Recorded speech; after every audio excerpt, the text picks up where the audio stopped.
Hello दोस्तों, नमस्कार। कैसे आप लोग? आशा है कि आप लोग बहुत अच्छे होंगे। चलिए दोस्तों, आज बात करते हैं यूजीसी नेट पेपर फर्स्ट, जो कि यूनिट 6 नंबर है आपका लॉजिकल रीजनिंग। तो दोस्तों, आज हम बात करेंगे लॉजिकल रीजनिंग के जो भी जितने उसमें टॉपिक है, एक एक को अच्छे से ऐसे बात करते हुए आपको समझाते हैं।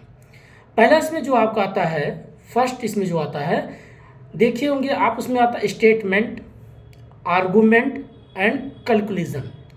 तो स्टेटमेंट्स मीन्स क्या होता है, पहले किसी चीज़ का एक कथन दे देता है, उसके बाद आप उस कथन को क्या करते हैं, उस पर आर्गूमेंट करते हैं, बहस करते हैं, सही है कि गलत है।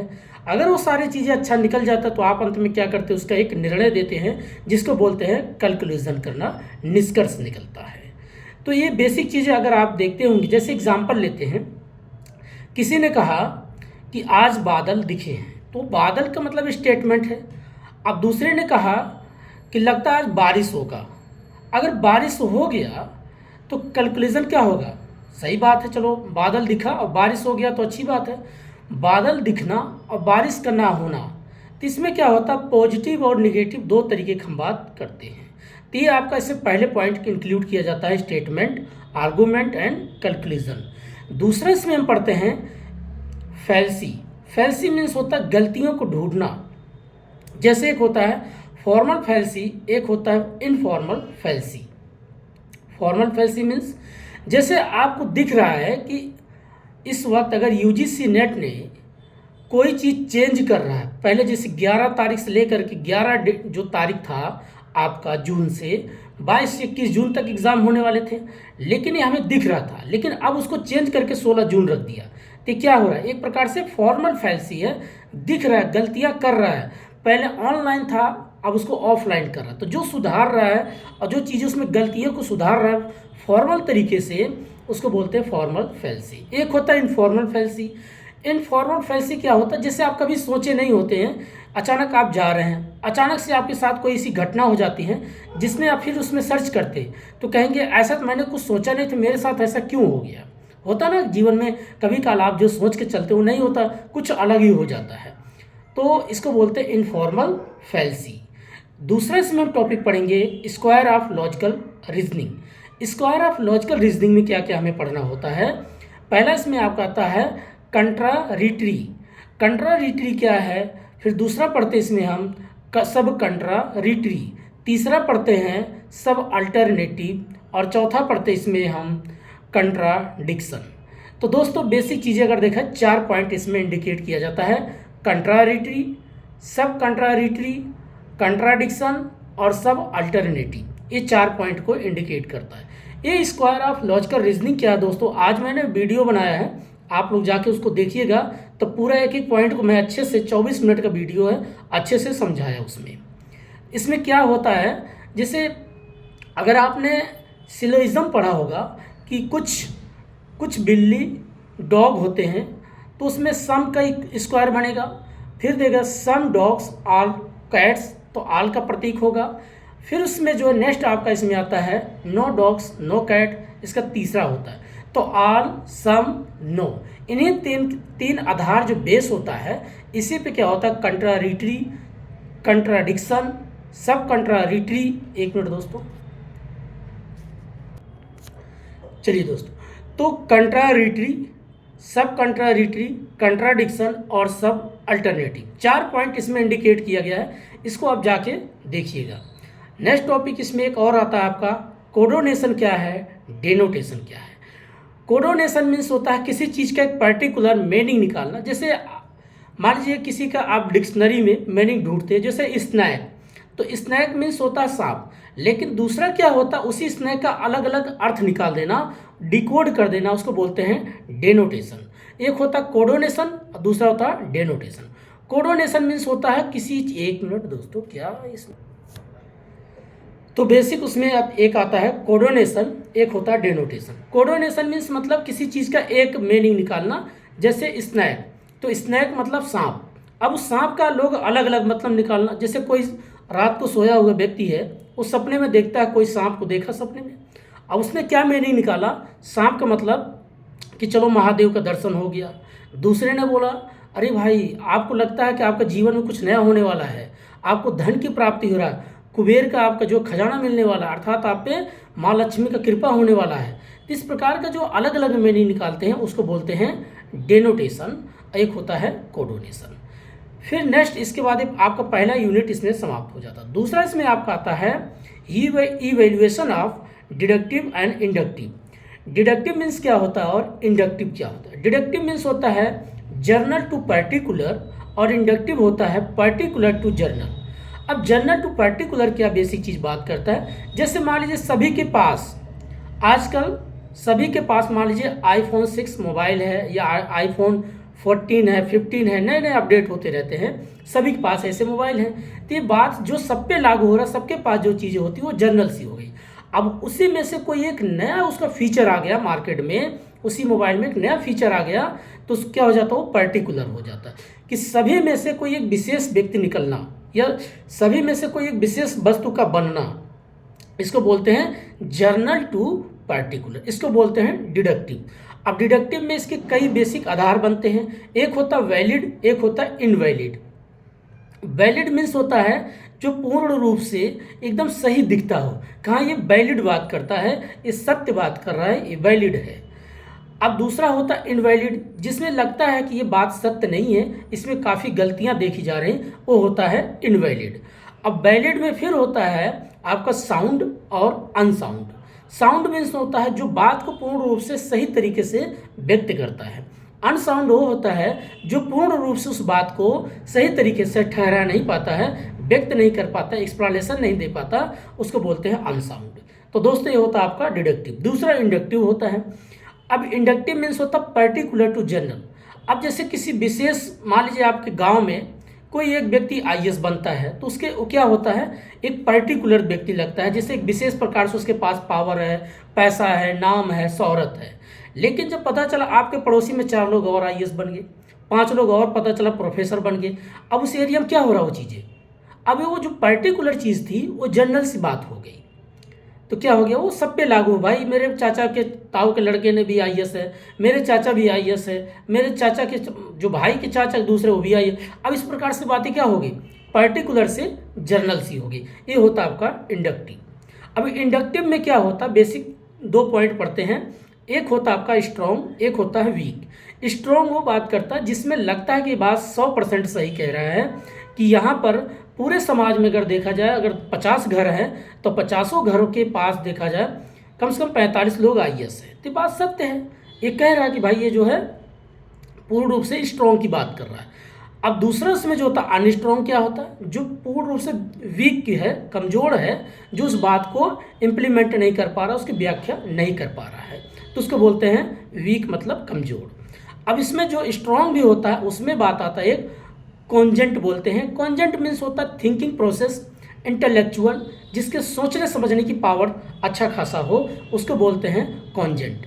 दूसरा अनकॉन्जेंट, जिसके पास सोचने समझने की पावर ना हो, जिसमें थिंकिंग पावर नहीं है, एक रट्टू तोता है, किसी चीज़ का एनालिसिस नहीं कर पाना, उसको बोलते हैं अनकॉन्जेंट। तो ये बेसिक चीज़ हमने बात किया डिडक्टिव और इंडक्टिव। डिडक्टिव में इसको बोलते हैं जनरल टू पर्टिकुलर, और इंडक्टिव क्या होता है, पर्टिकुलर टू जनरल। अब डिडक्टिव में हमने बात किया वैलिड, इनवैलिड, वैलिड में साउंड, अनसाउंड, और इनवैलिड भी अनसाउंड। और उसके बाद यहाँ पर हमने इंडक्टिव में बात किया स्ट्रॉन्ग और वीक। स्ट्रॉन्ग में होता है कॉन्जेंट और वीक में होता है अनकॉन्जेंट। तो ये बेसिक चीज़ें आपका होता है डिडक्टिव इंडक्टिव। तो इसमें 2 परमिसेस दे देगा, बेसिक ऐसे लिख के दे देगा कि जैसे सभी पे जो बातें लागू हो रहा हो तो जनरल सी बात है, किसी एक व्यक्ति पे बातें अगर लग रहा है तो एक प्रकार से वो पर्टिकुलर है, तो पर्टिकुलर को आपको फिल्टर करना है और जनरल सी बात को फिल्टर करना होता है। अब नेक्स्ट टॉपिक हम इसमें बात करते हैं, आपका आता है एनालॉजी। एनालॉजी मीन्स होता है सादृश्य। जैसे आपने वर्बल और नंबर सिस्टम तरीके से रीजनिंग पढ़ा होगा। वर्बल मीन्स होता है, जैसे मैंने एग्जाम्पल लिया कि सलजम, गाजर, मूली, और एक मैंने एग्जाम्पल दे दिया टोमेटो। तो बताइए इसमें सबसे भिन्न ऐसा कौन सा पौधा है, तो आप सोचोगे टोमेटो। तो बोलो कैसे, क्योंकि बाकी सभी के जो सब्जी हैं, जो भी वो सब्जियां हैं, मूली, गाजर, तो उनकी जड़ जो है मिट्टी के अंदर है। बाकी टोमेटो जो है, टमाटर है, वो फल मतलब जो लगा है पेड़ पे लगा है। तो इसको बोलते हैं सादृश्य। एक होता है वर्बल तरीके से, दूसरा होता है नंबर सिस्टम। नंबर सिस्टम जैसे मैंने लिख दिया कि 1 2 3, उसके बाद एक डिजिट गायब करके मैंने लिख दिया 5, अब बीच में कौन सा डिजिट गायब है तो 4। तो इस प्रकार से होता है नंबर सिस्टम, मतलब कौन सा उसमें मिस्टेक ढूंढा जा रहा है, गलतियों को पकड़ना है, उसको बोलते हैं एनालॉजी एंड सादृश्य। तो इसमें कोई ज़्यादा सोचने की बात नहीं, बस थोड़ा सा मैथमेटिक्स और रीजनिंग तरीके से प्रैक्टिस करना पड़ता है। अगला टॉपिक हम बात करते हैं, अगला आता है आपका इंडियन लॉजिकल रीजनिंग। अब इंडियन लॉजिकल रीजनिंग में हमें क्या क्या पढ़ना होता है, एक होता है ऑर्थोडॉक्स, एक होता है हेथोडॉक्स। ऑर्थोडॉक्स वो होता है दोस्तों जो लोग गॉड या ईश्वर में, वेद में विश्वास रखते हैं, तो उसको बोलते हैं ऑर्थोडॉक्स। ऑर्थोडॉक्स में जैसे आप पढ़े होंगे रामायण, महाभारत, चार वेद। अब चार वेद जैसे ऋग्वेद, यजुर्वेद, सामवेद, अथर्ववेद। फिर नेक्स्ट पढ़ते इसमें आप पुराना, पुराना के बाद इसमें मंडल, बेसिक चीज़ें आपका मीमांसा क्या है, योगा क्या है, ये सारी चीज़ें जो आप एक विश्वास करते हैं, गॉड में बिलीव रखते हैं, पूजा पाठ करते हैं, अर्चना करना, अर्चना मतलब आरती करना, ये सारी चीज़ें जो आपका कर्मकांड पाखंडवाद है, इसको बोलते हैं आपका ऑर्थोडॉक्स। दूसरा होता है हेथोडॉक्स। हेथोडॉक्स उस बात को इंडिकेट करता, समझाता है जिसमें किसी प्रकार का ईश्वर या गॉड में विश्वास नहीं रखते हैं, ये लॉजिक और साइंटिफिक बात करते हैं। और इसमें कौन कौन से ऐसे बेसिक है जो जिनको रिलीजन नाम दिया गया है, जैसे आपका आता है जैनिज़्म, बुद्धिज़्म, चारवाक, आजीविका।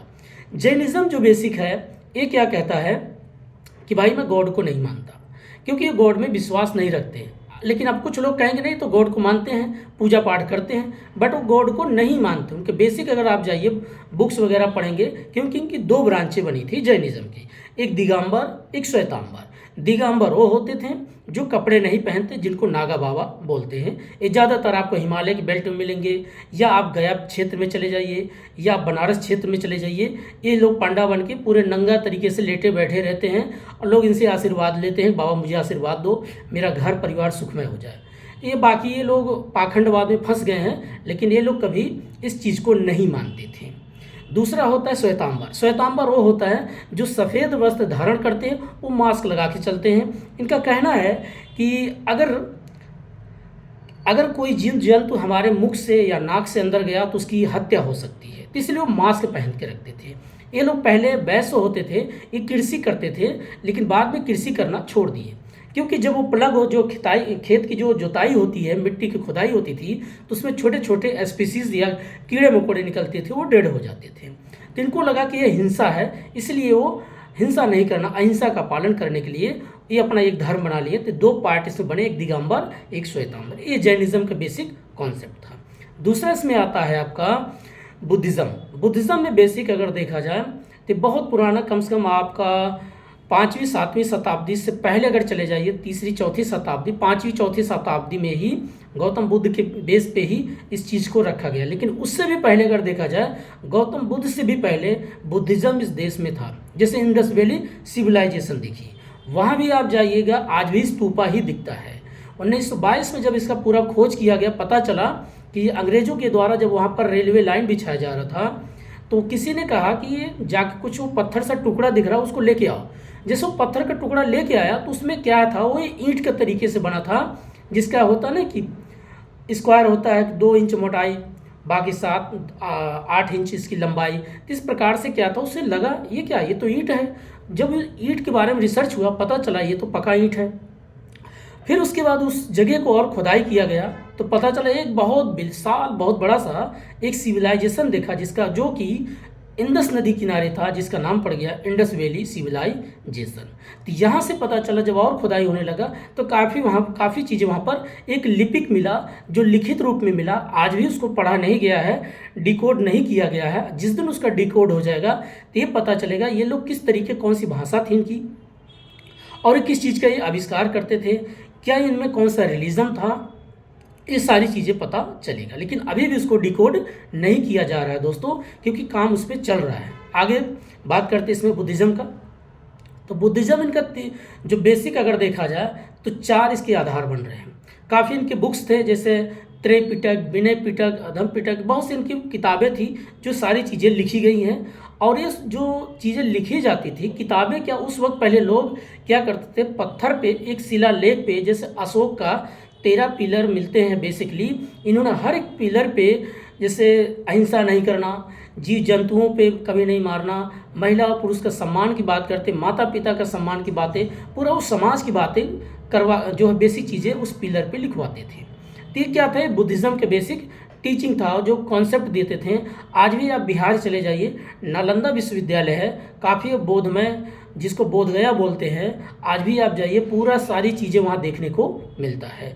आपका विक्रमशिला हो गया, तक्षशिला हो गया, जगदाला हो गया, नालंदा हो गया, ये बेसिक उनकी यूनिवर्सिटी थी, आधार थी, जहाँ से लोग पढ़ पढ़ के बड़े बड़े ज्ञानी, यहाँ पर हैंसोंग, इत सिंह, ऐसे लोग पढ़ के यहाँ से जाते हैं आजकल चाइना और जापान। देखिए हमारे देश से लोग पढ़ के आज दूसरे अपना देश बनाते हैं, उसके बाद कितना डेवलप किए। लेकिन हमारे यहाँ जो कहते हैं कि जो मोती था, हम उसको क्या कर दिए, डिक्लाइन कर दिए, ख़त्म कर दिए।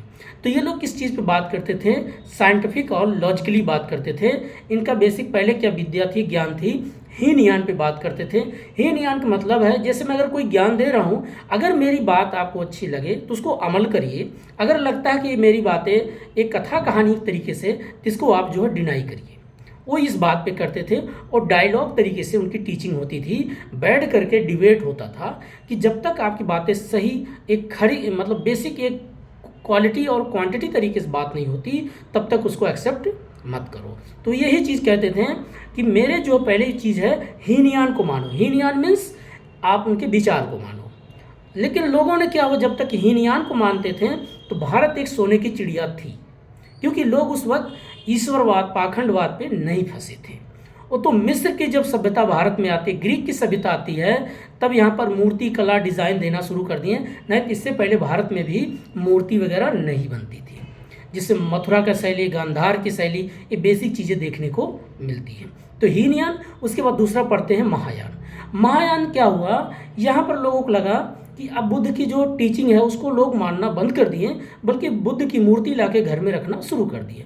अब बुद्ध की मूर्ति रख करके पूजा पाठ करने लगे, उनके बताए हुए विचार पे, उनके बताए हुए रास्ते पे नहीं चले, बल्कि उनकी मूर्ति रख करके अब पूजा पाठ करना शुरू कर दिए। वो पाखंडवाद में फंसना शुरू कर दिए, तंत्रयान, मंत्रयान, इस तरह तरह की चीज़ों में फंसना शुरू कर दिए। यहीं से क्या हुआ, भारत में जो है बुद्धिज़्म डिक्लाइन होना शुरू हो गया। अगला बात आता है आपका बेसिक जो बात होता है, ये दोस्तों जो किताबों में लिखा है मैं वही बात कह रहा हूँ, मेरे तरफ से ऐसी कोई चीज़ नहीं है। बाकी आप खुद जो बुद्धिजीवी लोग हैं पढ़िएगा, सोचिएगा, समझिएगा। फिर नेक्स्ट इसमें आपका आता है वज्रयान। वज्रयान अगर देखा जाए जो तिब्बत है, तो तिब्बत और आप चले जाइए थोड़ा भूटान साइड, इधर क्षेत्र में नॉर्थ ईस्ट में, तो यहाँ के जो कॉन्सेप्ट था वो वज्रयान दिया। वज्रयान में लोगों ने क्या कर लिया, जैसे आपने सुना होगा आसाम का जादू, बंगाल का जादू। अब यहाँ पर लोगों ने क्या कर दिया, कर्मकांड में फंस गए, जादू टोना करना शुरू कर दिए। आज देखते होंगे प्रेजेंट टाइम में, आज के समय में देखिए, कोई व्यक्ति, सबके जीवन में कोई ना कोई तकलीफ है, कोई किसी बाबा के पास जाता। दोस्तों ऐसा कहना, मैं भी फंस गया था, ऐसी बात नहीं कि मैं झूठ बोलता हूँ। मैंने जब तक मेरी खुद का कॉन्शियस चेतना नहीं जगाया तो वैसे चीज़ों में फंसा पड़ा रहता था। बाद में मुझे रियलाइज़ हुआ कि मैं कहाँ ये फंसा हूँ। ये होता है, जो हम समाज में जब रहते हैं तो समाज की कुरीतियों को मानना शुरू कर देते हैं, लेकिन खुद का जब स्वयं विवेक लगाया, मुझे समझ में आया कि मैं जा कहाँ रहा हूँ। जब जीवन का दूसरा नाम ही संघर्ष है, तो मैं इन सब चीज़ों में क्यों फंस रहा हूँ। वहाँ से मेरे अंदर एक सोचने समझने की ताकत जब डेवलप हुआ, अब मैं बहुत संतुष्ट हूँ दोस्तों। जो आपके साथ होता है वो आज ही होता है, कल कभी कोई ऐसा नहीं होता। आज में ही जो होना होगा आज ही होगा। तो वज्रयान ने क्या कर दिया, लोगों को जादू टोना, बैम्बर, ये धागा लपेट लो, गले में पहन लो, ये टीका लगा लो, ये मंत्र जाप लो। एक्चुअली ये सब चीज़ें पाखंडवाद में फंस के, जो देश कभी तरक्की करना चाहता था वो पाखंडवाद में फंस के अपने विकास को और क्या हुआ, डिक्लाइन करने लग गया, पीछे हो गया। आज देखिए जापान ने यहाँ की जो हीनयान कॉन्सेप्ट को अपनाया, और आज अपने आप को देखिए, जापान जो कि रिंग ऑफ फायर का बेसिक एक बोलते हैं पैसिफिक ओशन का क्षेत्र, जहाँ पर हमेशा भूकंप आता है, ज्वालामुखी आता है, 4 द्वीपों से मिला है, होकाइडो, होन्शु, शिकोकू, क्यूशो, लेकिन वो अपने आप को इतना डेवलप कर लेता है। और भारत जैसे देश में देखिए, क्योंकि यहाँ के लोगों में कमी नहीं है ज्ञान की, यहाँ के लोगों को सही डायरेक्शन, सही दिशा नहीं मिलता दोस्तों। मैं भी कभी सही डायरेक्शन, सही दिशा नहीं मिला, लेकिन जब कहते ना कि एक होता अत दीपो भव, कुछ लोग कहते हैं अप दीपो भव, तो स्वयं के जब दीपक जलाया तो मुझे पता चला क्या है और कैसे काम करना चाहिए। लोग हैं, लोग कहेंगे, आप अपने काम को फोकस रहिए। तो ये कहने का मतलब क्या था कि वज्रयान इस तरीके से लोगों को पाखंडवाद में फांस दिया जिसका आज भी वो चीज़ें देखने को मिलता है। लेकिन इसी बीच अगर देखिए एक ऐसे महापुरुष का जन्म होता बी आर अम्बेडकर साहब, उन्होंने क्या किया, इस जो जब उन्होंने 1956 के बाद उससे पहले ही इसी बीच में उन्होंने क्या करते हैं, जब बौद्ध धर्म को अपनाते हैं तो बोलते हैं कि आज से अगर भारत के लोग बुद्धिजीवी बनना चाहेंगे तो जिनको बौद्ध धर्म में आना वो आ सकते हैं। ऐसा नहीं था कि किसी के लिए बोले कि आप मत आओ, लेकिन उनका जो समुदाय था जिनको आज प्रेजेंट टाइम में SC ST OBC बोलते, उनको लेकर के क्या करते, वो बौद्ध धर्म में अपनाते हैं। तो उसका नया नाम क्या दिए, नवयान। नवयान मतलब अब एक नया यान होगा, नई विचारधारा होगा साइंस का।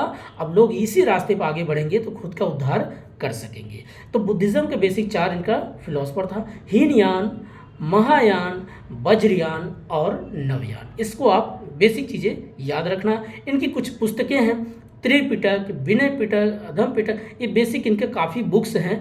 इनको लाके आप पढ़िएगा तो काफ़ी चीज़ें सीखने को मिलता है। अगला बात करते हैं आपका चारवाक।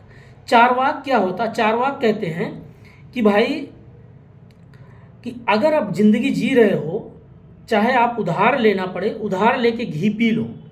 कहते नहीं कि ऋणम बोलते, ऋणम घृतम पीवते, ऐसे संस्कृत में श्लोक है कि ऋण से घी पी लो। आज में जीना है तो आज जी लो। आज अगर किसी के साथ जो मन की बात कहना कह डालो, ज़्यादा ज़्यादा नाराज होगा और क्या, कुछ नहीं। आज में जीना है तो आज जियो, आज में विश्वास रखो, कल का कोई भरोसा नहीं है। तो चारवाक इस तरीके से अपना कॉन्सेप्ट दिए, लेकिन उसके पीछे एक फिलोसफी था।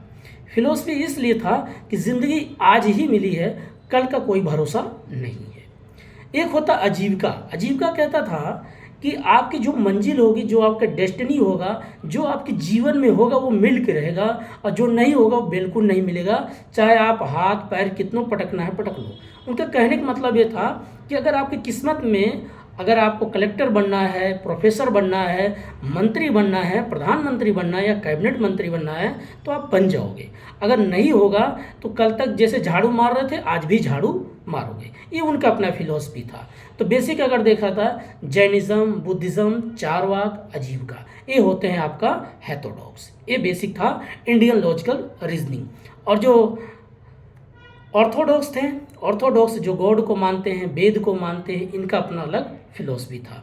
तो दोस्तों सबका अपना अपना लॉजिक है, जिसको जिस तरीके से खुशी मिलता है अपना जियो, और जीने दो, किसी पे कोई चीज़ मत थोपो, उसको पाखंडवाद इस चीज़ों में मत फांसो, क्योंकि ये देश कभी नास्तिक था, नास्तिक है। अगर कभी भी आप सोचिए, मैं नहीं कह रहा नास्तिक बनो, अगर आपको लगता है कि मुझे आस्तिकता में जीना, जियो। आस्तिक और नास्तिक फ़र्क क्या होता है दोस्तों?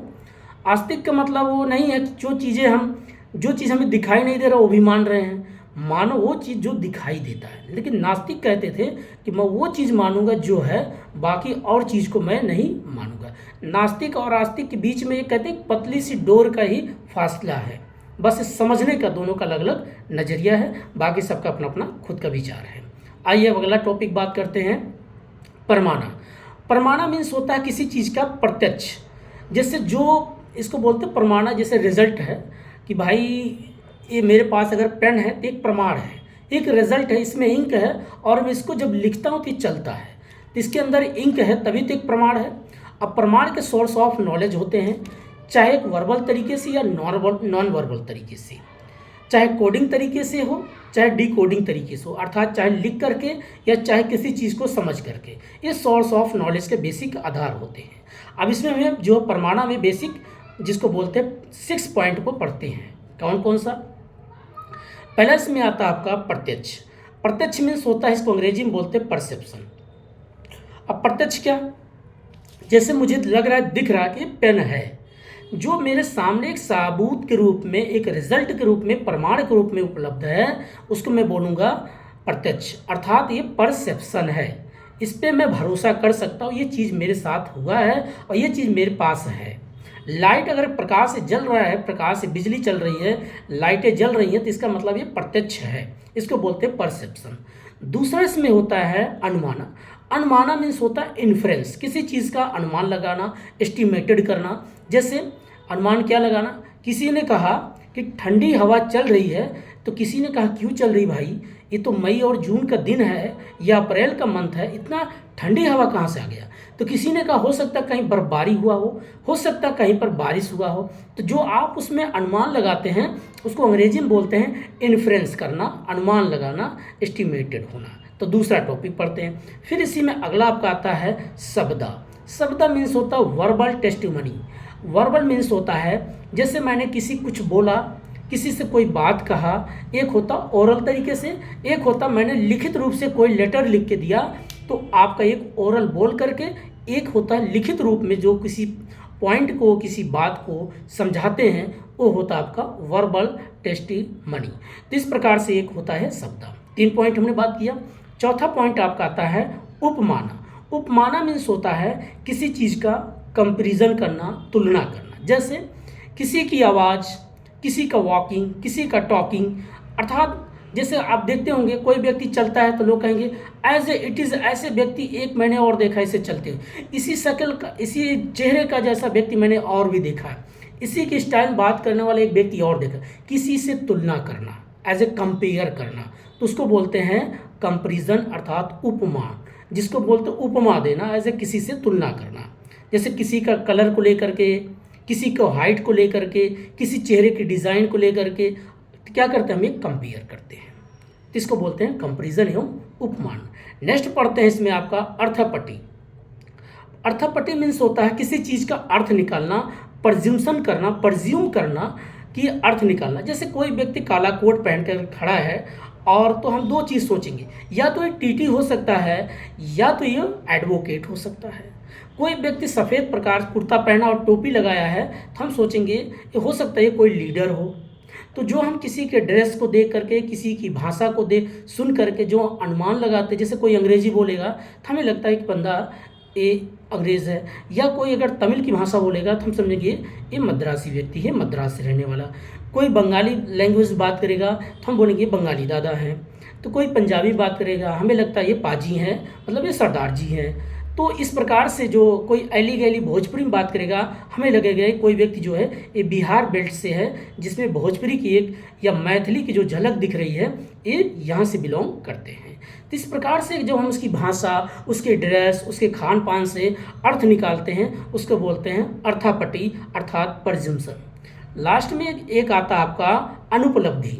अनुपलब्धि मीन्स होता है किसी भी चीज़ का आपका उपलब्ध ना होना, जिसको बोलते हैं नॉन एप्रीहेंशन, मीमांसा, किसी चीज़ का उपलब्ध ना होना। जैसे अगर मैं किसी बारे में बात करूं कि जो उपलब्ध ही ना हो, उपलब्ध मतलब जो प्रेजेंट ना हो, जो हमारे पास सबूत ही ना हो, जो चीज़ हमारे पास नहीं। जैसे मैं अगर बोलूं कि गॉड के बारे में बात कर, गॉड तो मेरे पास दिख नहीं रहे तो मैं कैसे मान लूँ?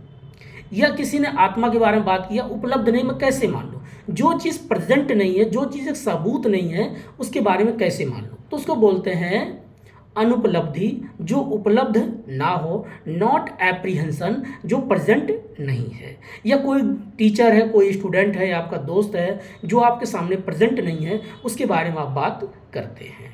तो ये हो गया आपका परमाना। नेक्स्ट हम पढ़ते इसमें टाइप्स ऑफ अनुमाना।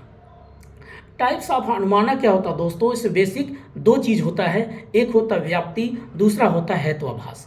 व्याप्ति मीन्स होता है किसी चीज़ में इन्वॉल्व होना, उसमें जुड़ा रहना। जैसे मान लीजिए पेन है, तो पेन जब चलाते हैं तो इसमें इंक क्या है, इस पेन के अंदर जो इंक है क्या है, वो व्याप्ति है। जैसे गर्मी के दिनों में अगर पसीने आ रहे हैं तो मतलब आपके बॉडी में क्या हो रहा है, टेम्परेचर का इंक्रीज हो रहा है, तो इसका मतलब गर्मी जो है, हॉटनेस या गर्मीपन जो आपके शरीर में क्या हो रहा है, व्याप्त हो रहा है। ठंड का दिन आता है, आपको ठंड लग रही है, तो इसका मतलब आपके शरीर में जो है ठंडक प्रवेश कर रहा है, इसका मतलब है ठंड क्या कर रहा है, वो व्याप्ति हो रहा है। ठीक है, तो ये जो व्याप्ति क्या होता है, किसी चीज़ में इन्वॉल्व होना। और हेत्वाभास मीन्स होता है फैल्सी, मिस्टेक ढूंढना, गलती को ढूंढना। फैल्सी 2 तरीके का होता है, एक फॉर्मल फैल्सी और इनफॉर्मल फैल्सी। मैंने शुरुआत में ही इंट्रोडक्शन दिया। अब इसमें क्या होता है, फॉर्मल फैल्सी, इनफॉर्मल फैल्सी। फॉर्मल जो पूर्ण रूप से दिख रहा है कि अगर मैंने इस पेन को ऐसे तोड़ दिया तो ये गलती मैंने किया है, जो दिख रहा है। अब पता चला मैंने तोड़ा नहीं, कोई और तोड़ के चला गया और मुझको लगाया जाए कि आपने तोड़ा, ये बोला जाता है इनफॉर्मल फैल्सी। जिसका प्रमाण दिखता है गलती में उसको फॉर्मल फैल्सी, जिसका प्रमाण नहीं दिखता उस व्यक्ति के साथ उससे जुड़ा हुआ अगर नहीं है तो इनफॉर्मल फैल्सी। अगला इसी में हम बात करते हैं। अब फैल्सी कितने प्रकार का होता है हेतुआभास में, इसमें बेसिक हम 3 टर्म को पहले पढ़ते हैं। एक होता है मिडिल टर्म, एक होता है माइनर टर्म, एक होता है मेजर टर्म। मिडिल टर्म क्या करता है, परमिसेस 1 परमिसेस 2, जैसे कोई मैंने एक स्टेटमेंट दिया कि ऑल डॉग्स इज कैट, फिर दूसरा दिया कि all cats is not dog. अब इसमें क्या हो रहा है, पहले और दूसरों में क्या दिख रहा है, वहाँ भी डॉग की बात कर रहा है, यहाँ भी डॉग की बात कर रहा है, तो ये होता है एक मिडिल टर्म।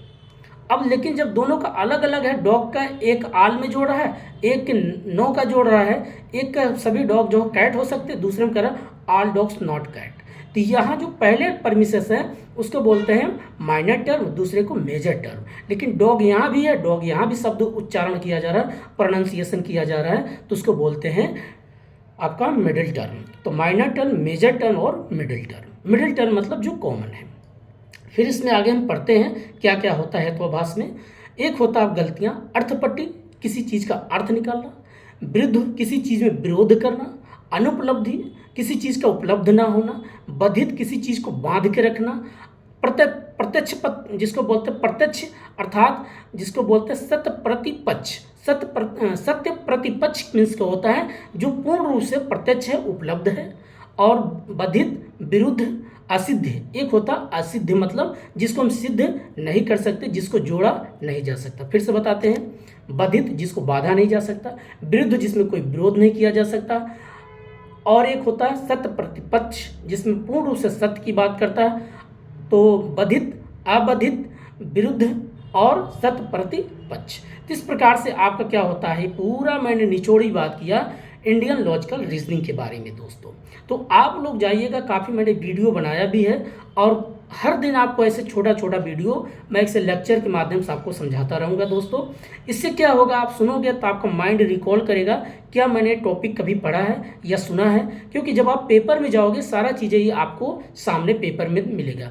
अब देखिए दोस्तों, यूजीसी नेट ने क्या किया, अब प्रेजेंट टाइम में ऑफलाइन पेपर भी कर दिया। आपको कलम कापी के माध्यम से कहने मतलब ओमार सीट जो होगा फिल करना होगा, क्योंकि दोस्तों काफ़ी चीज़ ऐसा होता था कि पहले ऑनलाइन में इतना बड़ा एग्ज़ाम होता था। आप सोचिए देश के एक प्रतिष्ठित नौकरी पर कितने सम्मानित, आप एक असिस्टेंट प्रोफेसर बनने जा रहे हैं, देश के एक ऐसे पिलर होता है, अगर टीचर नहीं आप प्रोफेसर बन रहे हैं, तो अगर उसके एग्ज़ाम, किसी बच्चे के एग्ज़ाम हो रहा है, कंप्यूटर पर बैठा है, कभी सर्वर काम ना कर रहा है, कभी माउस काम नहीं कर रहा है, कभी कीबोर्ड जो काम नहीं कर रहा था, कभी मॉनिटर पर डिस्प्ले सही नहीं दिख रहा है, पिक्चर तो काफ़ी प्रॉब्लम क्रिएट करता था। इसीलिए आप देखिए जो चेयरमैन है जगदीश जी, उन्होंने क्या किया, उस चीज़ को आजकल ऑफलाइन कर दिया। काफ़ी बच्चे कुछ परेशान हैं कि पेपर 16 जून को यूपीएससी का भी है और 16 जून का नेट का भी है, क्या ये पॉसिबल है। तो दोस्तों आप परेशान ना रहिए, अभी 10-15 दिन के बाद देखिएगा वो डिसीजन लेंगे। तो इस जो आपका यूपीएससी हो तो रहेगा ही 16 जून को, बट नेट का जो है अभी फार्म आगे तक मतलब एग्ज़ाम का डेट आगे बढ़ सकता है, क्योंकि उनको पता है कि काफ़ी लेट फार्म आया भी है और उसके बाद एग्ज़ाम 16 जून को हो रहा है। तो हो सकता है इसको आगे जून के, जैसे 16 जून है तो उसको 26 जून को एग्ज़ाम करवाएंगे। तो इसलिए टेंशन फ्री रहिए। अगर आप यूपीएससी फार्म भरे तो उसको आप भरपूर बढ़िया तैयारी करिए, टेंशन फ्री रखिए। उनका काम है, वो लोग अपना सेट करेंगे, अपना काम है पढ़ाई करते रहना, प्रैक्टिस करते रहना। तो ये इस पर अपना पूरा भरोसा रखो। तो दोस्तों आज इतना ही, तब तक के लिए नमस्कार, जय हिंद। कल दूसरा वीडियो लेके आएंगे, आईसीटी के ऊपर बात करेंगे, ऐसे छोटा छोटा लेक्चर देते रहेंगे। तो नमस्कार, जय हिंद।